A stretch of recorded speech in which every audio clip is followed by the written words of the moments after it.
첫 돌진한 아이가 있는 초보주부입니다. 결혼하자마자 성질 급하게 나온 아이 때문에 신혼 초부터 당초 세워뒀던 계획하고 계속 어긋나고 있네요. 신랑이 다니는 회사에서 결혼 전에 서울지사로 발령난다는 이야기가 거의 확정된 거나 마찬가지라고 했어요. 그래서 없는 돈 끌어모아 신혼집은 서울에 구해놨는데 무슨 일인지 아직도 감감무 소식이라 단 하루도 제 집에서 지내본 적이 없네요. 그래서 아직 신랑은 다니던 회사를 그대로 다니고 있어요. 요즘 같은 시국에 서울에 새 직장 잡기도 힘들 것 같아서 그건 포기했어요. 지금은 20평짜리 방 2개 딸린 집에서 월세 내면서 살고 있습니다. 신랑한테는 언제쯤 발령나는 게 확정이 나는 거냐고, 기약이 없는 거면 차라리 서울에 구해놓은 신혼집을 전세로 돌리고 여기에 전셋집으로 하나 구하자고 했지만 신랑은 곧 서울로 가게 될 거라면서 그럴 필요 없다고 하는데 기약 없이 매달 월세로 버리는 돈이 아주 아까워 죽겠네요. 저도 결혼 전에는 회사를 다니고 있었는데 우리 아이가 태어나면서 남편과는 아이가 5살 정도가 될 때까지는 제가 전업주부를 하면서 아이 케어를 하기로 합의를 본 상태였거든요. 제가 하는 일이 월급은 많은 편은 아니지만 수요가 많은 편이라 일할 곳 구하는 건 문제가 없었어요. 그래서 아이가 어느 정도 크고 어린이집 다닐 정도가 되면 저도 복직을 계획하고 있었어요. 쥐꼬리만한 월급이기는 하지만 남편보다는 제가 벌이가 약간 더 좋았어요. 하지만 아빠 손에 크는 것보다 제가 직접 키우는 게 좋겠다 싶었고 남편도 서울지사로 발령이 나면 월급이 조금 오를 테고 저는 직장을 구하기도 상대적으로 쉬운 편이니 그렇게 하기로 했습니다. 지금도 직장을 구하려면 구할 수 있지만 시가나 친정이 지금 사는 곳에서 거리가 있는 편이라서 아이 돌봐줄 사람도 없고 사람을 쓰자니 배보다 배꼽이 더 클 것 같아서 내린 결정입니다. 지금 사는 곳 근처에는 신우네가 살고 있어요. 가까이 살지만 멀게만 느껴지는 신우잖아요. 아무리 남편의 여동생이라고 한들 저와는 사실 평생남이나 다름없었으니 그냥 대면대면한 사이였어요. 신우네랑은 사이가 좋지도 나쁘지도 않다는 말이죠. 원수지고 지내는 사이는 아니고 신우도 결혼을 한 상태라 두 부부가 한 달에 한두 번 정도는 같이 만나서 식사 정도는 하고 근황 이야기 정도는 주고받는 그런 사이입니다. 신우는 당시 출산을 4개월 앞두고 있었고 직장을 계속 다니며 돈을 벌고 있었어요. 그날도 넷이서 같이 만나 저녁 식사를 하는 날이었는데 대화를 나누다가 신우의 산후조리에 관해서 대화를 나누기 시작했습니다.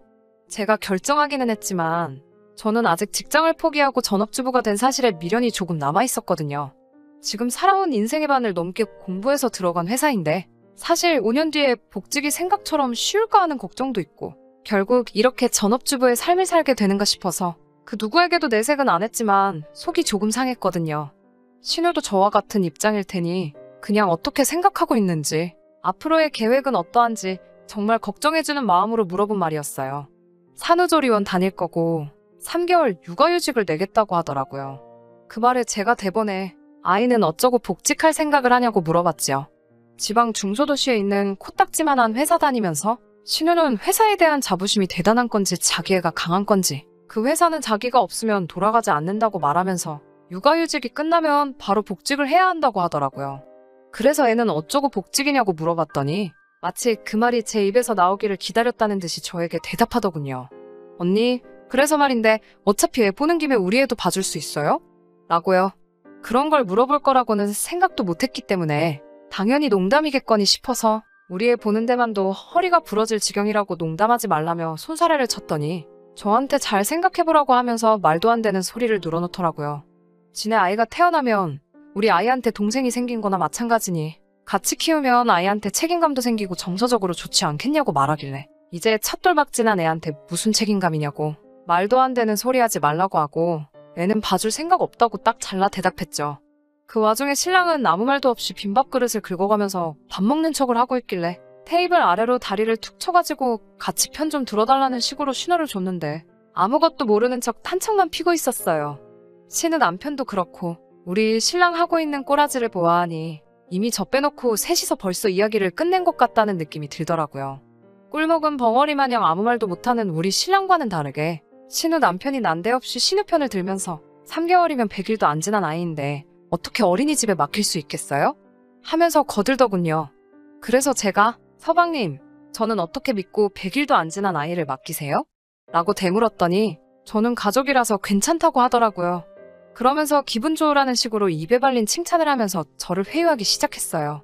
언니라면 믿고 맡길 수 있다. 언니같이 배운 여자가 아이를 돌봐주면 아이 정서에도 좋을 것 같다. 뭐 이런 식으로 설득하듯이 자꾸 강요를 하길래 돈 줄 것도 아니면서 자꾸 무리한 부탁을 하냐고 한마디 했습니다.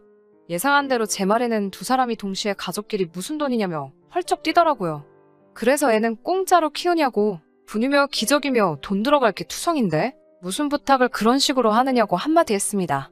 그 말에 잠깐 둘이서 아무 말도 없다가 신우가 그러면 양육수당 한 달에 20만 원 들어온다며 그거 전부 드리면 되겠네요 하면서 잘됐다고 결론 났다는 식으로 기뻐하더라고요. 제 의사는 생각하지도 않고 계속해서 아나무인으로 나오는 모습에 저도 점점 화가 나기 시작하더라고요. 제가 돈 20만 원이 아쉬워서 돈 이야기를 꺼낸 것 같냐고. 아무리 가족끼리라지만 아무런 대가 없이 신은혜도 그렇게 부탁하는 거 아니냐고 딱 잘라 말했습니다.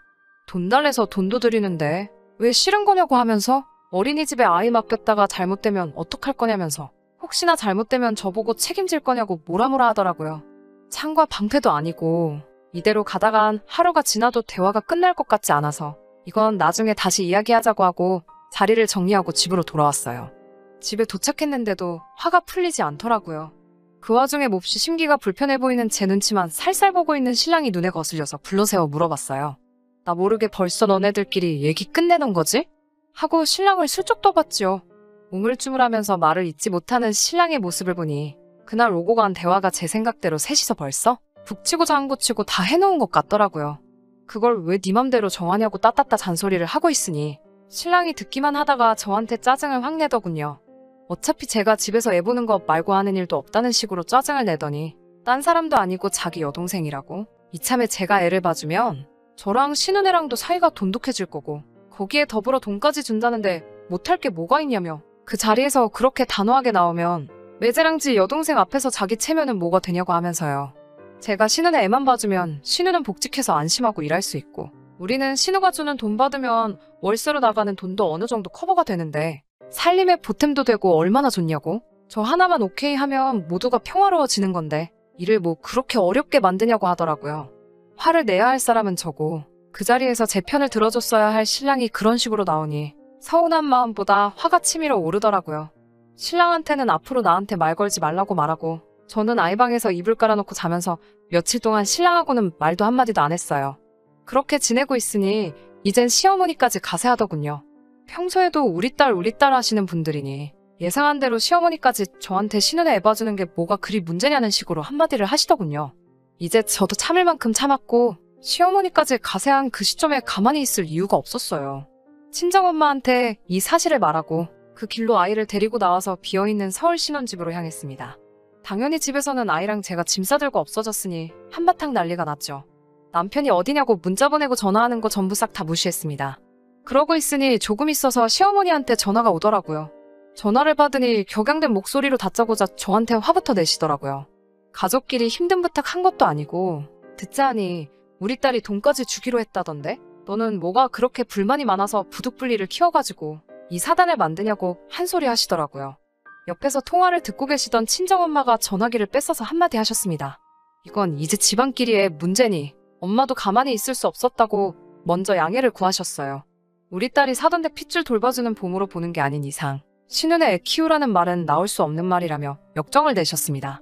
보모는 돈이라도 받지 어디서 지금 우리 집 귀한 딸을 종년 취급하냐고. 박서방도 지 자식 하루 종일 보는 것도 아니면서 그러는 거 아니라고. 시어머니한테는 자식 키워보신 분들이 어찌 그런 말을 그리 쉽게 하냐고 말을 계속 이어가셨어요. 시어머니는 친정엄마의 말에 한마디도 대꾸하지 못하고 아무런 대답을 듣지는 못했지만 결국 전화를 끊으셨습니다. 그리고 얼마 안 있어서 남편에게 다시 전화가 오더라고요. 당연히 사과하려고 전화한 줄 알았죠. 그런데 신랑은 저에게 장모님까지 끌어들여서 일을 왜 이렇게 키우냐고 신은혜 애 보는 것에 대해서는 한마디도 하지 않고 넷이서 다시 조율해보자면서 당장 집으로 들어오라고 하더군요. 엄마가 전화기를 뺏어서 한마디를 하시려고 하시기에 남편한테는 제가 말하겠다고 하고 전화기를 꽉 쥐었습니다. 사실 아직 회사는 구하지 못했지만 신랑에게 이미 저는 회사를 구한 상태라고 말했습니다. 월급도 원래 제가 받던 것보다 조금 더 불려서요. 이제부터 서울 신혼집에서 우리 엄마랑 같이 살면서 엄마가 아이 봐줄 거고 저는 복직할 거니까 그렇게 알라고. 너도 서울로 발령 나기 전까지는 이 집에 얼씬도 할 생각 하지 말라고 엄포를 놓았습니다. 그리고 나서 나도 우리 엄마도 쉬는 날 하루쯤은 있어야 되니까 주말 동안에는 하루에 5만 원씩 쳐줄 테니 신우한테 말해서 우리 집 와서 애나 보라고요. 쥐꼬리만한 월급 때문에 갓난애기 남한테 맡겨놓고 복직을 해야 하니 어차피 애 보는 거 용돈도 벌고 그 편이 신우한테도 훨씬 좋지 않겠냐고요. 전화기 넘어 신랑은 저에게 화를 내고 싶은 듯 보였지만 친정엄마가 옆에 떡하니 계시니 하고 싶은 말도 하지 못하고 씩씩대고만 있는데 그 꼴을 보니 속이 후련하더라고요. 그러고부터 한 달이 지나서 지금이에요. 쉽다고 생각했던 복직은 생각보다 어려워서 아직 직장을 구한 상태는 아니지만 신랑 쪽은 아직 그 사실을 모르고 있습니다. 그건 그렇다 쳐도 한 달이 넘어가는 이 상황에 신랑도 시모도 따로 저에게 연락도 없는 데다가 서울 신혼집에 코빼기도 비추지 않는다는 점이 너무 실망스럽네요. 엄마는 집 문제는 빚을 내든지 해서 어떻게든 해결해 줄 테니 걱정하지 말라고 하고 이런 식으로 나오면 이혼까지도 생각해보는 게 어떠냐고 말하시고 있어요. 돈이야 제가 벌 능력이 되니 두 분이서 아예 이 집에서 같이 살면서 도와주신다고요. 아빠 없이 자랄 우리 아이한테는 미안하지만 지금 이 상황에 엄마의 말이 틀린 말은 아니라고 생각하고요. 출산을 앞두고 있는 신혼에는 궁금하지도 않네요. 가끔은 제가 너무했다는 생각이 들 때도 있긴 하지만 아무튼 이건 제가 만든 상황이 아니고 지들이 자초한 일이니까요. 후기 보냅니다. 사연 보낸 지도 벌써 2개월이 훌쩍 지나가 버렸네요. 그간 여러분들이 달아주신 의견 보면서 고민 많이 했습니다. 저는 사실 아직도 이혼까지 생각해본 적 없었습니다.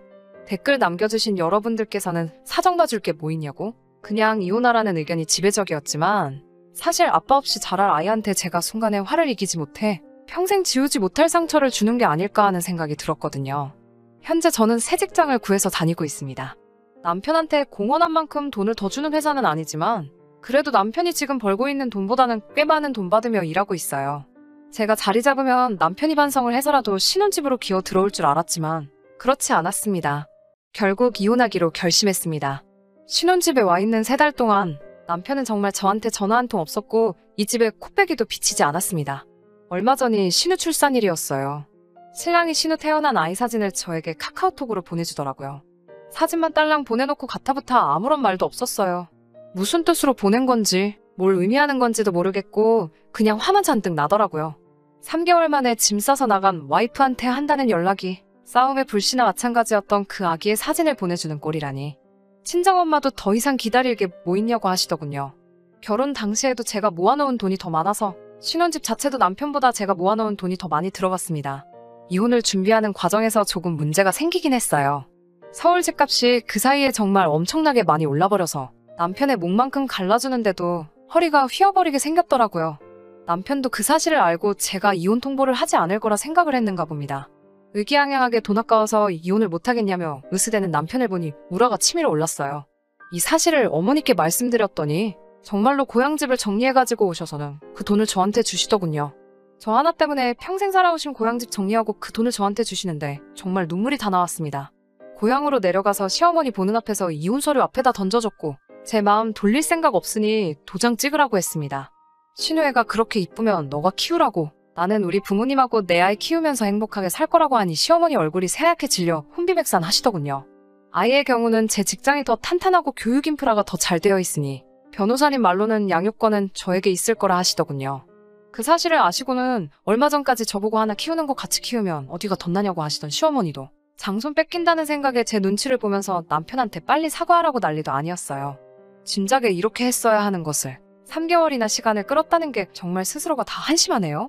좋은 의견 나눠주신 여러분들께 우선적으로 감사의 말씀을 드리고 싶습니다. 신우 애 키워주며 식모살이하는 결혼 생활보다 부모님하고 새로운 삶의 터전에서 아이와 함께 살아가는 행복한 이혼녀가 되는 게 훨씬 낫겠네요. 앞으로 저희 가족들한테 행복한 일만 가득하면 좋겠습니다. 의견 나눠주신 분들께 다시 한번 감사의 말씀 드리겠습니다.